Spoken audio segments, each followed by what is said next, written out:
Hello, this is Rakesh Rao from DesignSense Software Technologies, Bangalore. In this video, I'm going to talk about some new learnings we have had from the Intergeo 2024 fair that just got concluded in Stuttgart. I find that there's a lot of interest in point cloud conversion to CAD and BIM models, especially in Europe. And in India, there are several companies who are working on these kind of projects which are outsourced from Europe. Now, we were hosted under the MorhpCAD brand, and one of the co-companies that was next to me is Kempter GmbH, who have a software called MorhpCAD. So we are keen to understand and see how this software can be useful in the Indian market context.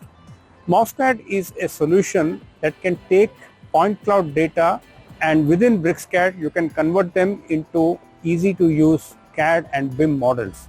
It works in BricsCAD Lite as well as BricsCAD Pro and above. So if you are a company in India who is working with point cloud data, and especially for European markets, then MorhpCAD is exactly the tool you probably need to convert these kind of point cloud data into proper CAD and BIM models. Do let us know if you need any support or help in this area, because we want to gauge the market and see what the potential is, and we'll be happy to provide our solution, that is BricsCAD and MorhpCAD, as a potential automation tool for you to carry out your point cloud processing projects. Thank you for watching this video, and do let us know for any feedback.